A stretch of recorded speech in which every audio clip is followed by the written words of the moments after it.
Hello friends, how are you? Myself Darakhsha Niazi और मैं आज आपको बाबर के बारे में, जो मुगल वंश का संस्थापक था, उसके जीवन के कुछ इंपॉर्टेंट तथ्यों के बारे में बताऊंगी जो आज वो आपके जरूर काम आएंगे। और फ्रेंड्स, हम बाबर की हिस्ट्री को 3 पार्ट्स में कंप्लीट करेंगे, ठीक है? तो शुरू करते हैं। सबसे पहले तो हम बात करेंगे कि बाबर ने जिस वंश की स्थापना की उसे मुगल क्यों कहा जाता है, क्योंकि ना तो बाबर के नाम के आगे मुगल लगता है और ना ही उसके किसी पूर्वज के नाम के आगे। तो उसे मुगल कहने का कारण बाबर का मंगोल वंश से संबंधित होना था। बाबर मंगोल वंश से संबंधित था अपनी माता की ओर से। आगे बात करेंगे इस बारे में हम। बाबर मंगोल वंश से संबंधित था और मंगोल का फारसी में अनुवाद होता है मुगल। और जैसे कि हम जानते हैं कि मुगल काल में सरकारी कामकाज की भाषा फारसी थी, इसलिए मंगोल शब्द का फारसी में जो अनुवाद है मुगल, वही बाबर के वंश का नाम पड़ा। ठीक है, अब बात करते हैं बाबर के बारे में। बाबर का नाम था जहीरुद्दीन मोहम्मद बाबर।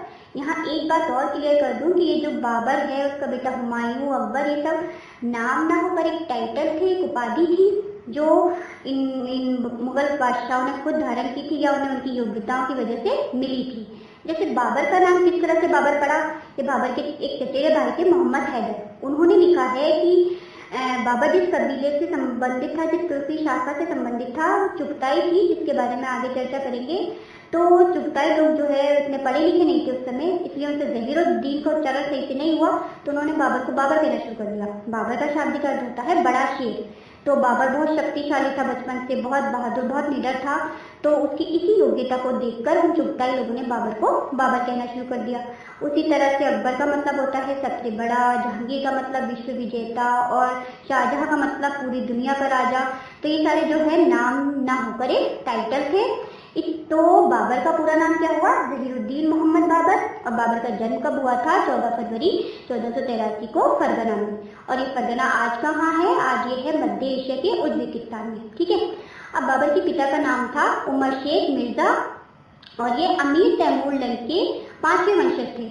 अमीर तैमूर लंग ने अपना बहुत बड़ा साम्राज्य स्थापित किया था, लेकिन उसकी मृत्यु के बाद उसके बेटों ने उसके साम्राज्य को कई भागों में बांट दिया था।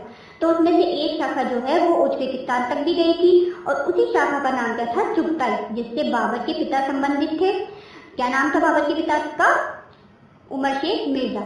तो बाबर की मातृभाषा चुगताई थी, किंतु उसका फारसी भाषा पर भी अच्छा अधिकार था। अब बाबर की माता का नाम था कुतलुग निगार खानम, जो चंगेज खां की 14वीं पीढ़ी में से थी। तो चंगेज खां मंगोल था, इसलिए बाबर जो है अपनी माँ की तरफ से मंगोल और अपने पिता की तरफ से तुर्क था। तो बाबर में इन दोनों शासकों की योग्यताएं थी, इसलिए वह आगे जाकर भारत का इतना महान शासक बना। ठीक है, अब बाबर 11 वर्ष की आयु में 1494 में अपने पिता की मृत्यु के बाद फरगना की गद्दी पर बैठ गया, अपनी दादी एहसान दौलत के संरक्षण में।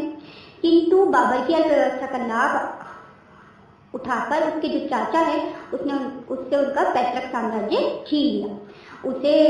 अब जैसे कैसे छीन लिया उसके बारे में हम बात करते हैं कि जो बाबर है बचपन से बहुत महत्वाकांक्षी था, इसीलिए वह जैसी गद्दी पर बैठा उसने समरकंद पर चढ़ाई कर दी। समरकंद तुर्कों की राजधानी थी उस समय, तो उसने समरकंद पर चढ़ाई कर दी 1494 में। लेकिन वो ना तो समरकंद जीत पाया, ना ही अपना पैतृक राज्य बचा पाया, क्योंकि समरकंद पर समरकंद में जब बिजी हो गया था तो उसके चाचा ने उससे उसका यह पैतृक राज्य छीन लिया। तो उसे काफी समय जंगलों में निर्वासित जीवन बिताना पड़ा। लेकिन यहाँ पर भी उसने अपनी शक्ति को एकत्रित किया और बार बार समरकंद की चढ़ाई की। उसने क्रमशः 1496 में और 1496 में और 1502 में समरकंद की चढ़ाई की, किंतु वो समरकंद पर स्थायी अधिकार कभी भी हासिल नहीं कर पाया। जीता जरूर पर स्थायी सफलता उसे नहीं मिली। तो उसने कुछ समय समरकंद का ख्याल छोड़ा और उसने अफगानिस्तान की तरफ रुख किया और उसने 1504 में काबुल पर और 1507 में कंधार को जीत लिया। और कंधार को जीतने के बाद उसने अपने पूर्वजों की जो उपाधि है मिर्जा, उसको छोड़कर बादशाह की उपाधि धारण की। कब की थी? 1507 में कंधार विजय को जीतने के बाद। ठीक है, अब उसके बाद भी बाबर कई बार समरकंद को जीतने की कोशिश करता रहा, अपने पैतृक राज्य को जीतने की कोशिश करता रहा, किंतु सफल नहीं हो पाया। तो बाबर अपनी बार बार की असफलता से बहुत ज्यादा निराश हो गया था। तो इस बारे में एक दंत कथा प्रचलित है कि बाबर जो निराश हो चुका था अपनी असफलता से, तो किस तरह से उसे प्रेरणा मिली कि वह एक भारत का सम्राट बन गया, इतना बड़ी सल्तनत उसने स्थापित कर दी। तो उसे प्रेरणा किससे मिली? तो बाबर एक बार क्या है अपने आराम गांव में, जिसे मतलब जहाँ सोता था वहां बैठा था, तो उसने देखा कि एक चींटी जो है वो दीवार पर चढ़ने की कोशिश कर रही है, बार बार गिर रही है, बार बार चढ़ रही है। अंत में उस चींटी ने पूरी दीवार चढ़ ली। तो बाबर ने सोचा कि जब ये किसी चींटी दीवार पर चढ़ने की अपनी जो कोशिश है उसे नहीं छोड़ रही है, पूर्ण कटिबद्ध है, तो मैं तो एक मनुष्य हूँ, तो मैं किस तरह से हार मान सकता हूँ। तो ये जब उसे प्रेरणा मिली तो उसने इस बात पर विचार किया कि उससे कहाँ गलती हुई, क्यों सफल नहीं हो रहा वो। तो वह इस निष्कर्ष पर पहुंचा कि वो मध्य एशिया के राज्य को जीत रहा है, और मध्य एशिया के जो राज्य हैं वह बाबर की रणनीति से अच्छी तरह से परिचित है, क्योंकि बाबर ने सीखी उनसे थी, इसलिए बाबर से कहीं ज्यादा परिचित थे उस रणनीति से। इसलिए उसने सोचा कि उसे भारत पर आक्रमण करना चाहिए, जहाँ के लोग उसकी रणनीति से पूर्ण अनभिज्ञ है, इसलिए भारत पर उसे आसानी से जीत मिल सकती है। और बाबर ने अपनी आत्मकथा बाबरनामा में भी इस बात का जिक्र किया है कि उसे भारत पर आक्रमण करने के लिए 3 लोगों ने आमंत्रित किया था।